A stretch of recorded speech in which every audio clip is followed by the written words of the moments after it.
Assalamualaikum warahmatullahi wabarakatuh. Selamat pagi semuanya. Kami dari kelompok 3 yang beranggotakan Nadia Kaisari Putri dengan NIM 250804329, Nurul Afifah dengan NIM 250804333, Rahmadani Devi Safitri dengan NIM 25080430153. Sebelum kita masuk ke pembahasan, izinkan saya memberikan sedikit pengantar. Dalam kehidupan sehari-hari, setiap kegiatan ekonomi pasti melibatkan transaksi keuangan, baik pemasukan maupun pengeluaran. Agar transaksi tersebut dapat dicatat secara teratur dan mudah dipahami, diperlukan suatu alat pencatatan yang disebut jurnal umum. Oleh karena itu, pada materi kali ini saya akan memaparkan tentang jurnal umum, mulai dari pengertian, bentuk, aturan debit kredit, contoh soal dan pembahasan, dan juga kesimpulannya.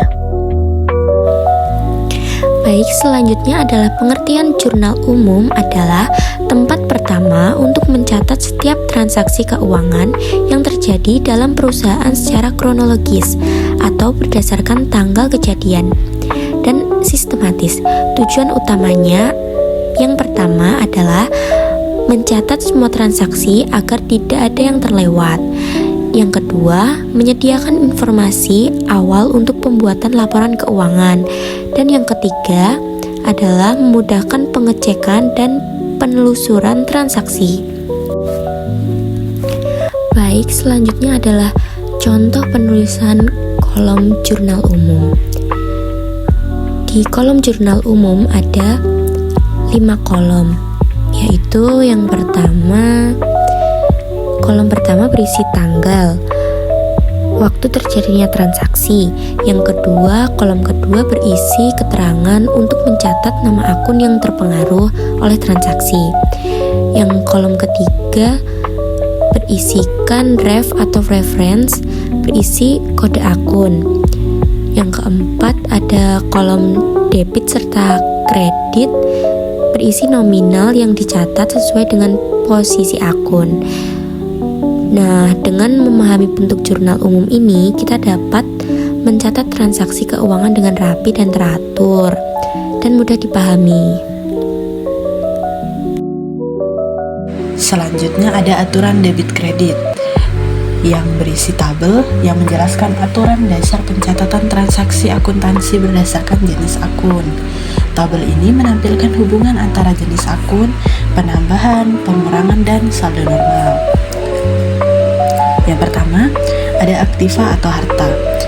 Jika harta bertambah, maka dicatat di debit, dan jika harta berkurang, dicatat di kredit. Yang kedua, akumulasi penyusutan aktiva tetap. Akun ini mengurangi nilai aktiva atau harta, jadi sifatnya kebalikan dari akun harta, bertambah di kredit dan berkurang di debit. Yang ketiga, ada kewajiban atau utang. Jika utang atau kewajiban ini bertambah, maka dicatat di kredit, dan jika berkurang, dicatat di debit. Yang keempat, ada modal. Modal ini bertambah di kredit dan berkurang di debit. Yang kelima, pendapatan. Pendapatan ini sifatnya menambah modal, maka dicatat di sisi kredit saat bertambah dan di debit saat berkurang. Yang keenam, ada beban. Beban ini sifatnya mengurangi modal, sehingga dicatat jika bertambah dicatat di debit dan jika berkurang dicatat di kredit. Yang terakhir ada prive. Prive itu adalah pengambilan oleh pemilik yang sifatnya itu mengurangi modal, jadi bertambah di debit dan berkurang di kredit. Selanjutnya, ini ada contoh soal yang akan kita bahas. Buatlah jurnal umum dari transaksi berikut. Nah, di sini ada 4 transaksi. Yang pertama, 1 Januari 2025, pemilik menyetor uang tunai 10 juta ke perusahaan. 3 Januari 2025, perusahaan membeli perlengkapan secara tunai sebesar 1.500.000. 5 Januari 2025, perusahaan menerima pendapatan jasa 2 juta tunai. Dan yang terakhir 7 Januari 2025, perusahaan membayar gaji pegawai 1.200.000. Mulai dari transaksi yang pertama. Pada 1 Januari 2025, pemilik menyetorkan uang tunai 10 juta ke perusahaan. Maka yang bertambah di sini adalah kas dan modal. Kas bertambah di debit 10 juta, modal bertambah di kredit 10 juta. Transaksi yang kedua. 3 Januari 2025, membeli perlengkapan secara tunai 1.500.000. Maka perlengkapan bertambah namun kas berkurang. Perlengkapan bertambah di debit sebesar 1.500.000, kas berkurang di kredit sebesar 1.500.000. Transaksi ketiga. Pada tanggal 5 Januari 2025, perusahaan menerima pendapatan jasa 2 juta tunai. Maka di sini yang bertambah adalah kas dan pendapatan jasa. Kas bertambah di debit sebesar 2 juta, pendapatan jasa bertambah di kredit sebesar 2 juta. Transaksi yang terakhir yaitu pada tanggal 7 Januari 2025, perusahaan membayar gaji pegawai 1.200.000. Maka beban gaji bertambah namun kas berkurang. Beban gaji bertambah di debit sebesar 1.200.000, lalu kas berkurang di kredit sebesar 1.200.000. Dan jika digabungkan dari semua transaksi jurnal umum tadi akan menjadi tabel seperti ini. Lalu jika ditotal itu hasilnya harus balance atau sama antara debit dan kredit. Kolom di tengah yang berjudul ref itu adalah akun referensi atau nomor akun. Itu akan dipelajari di tingkat SMA. Lalu kenapa penulisan yang kredit itu agak dijorokkan ke dalam? Itu memang sudah aturan. Yang kredit itu selalu dijorokkan ke. Setelah memahami dan mencoba untuk belajar tentang cara pengerjaan dari jurnal umum, teman-teman akan mencoba untuk latihan soal tentang jurnal umum.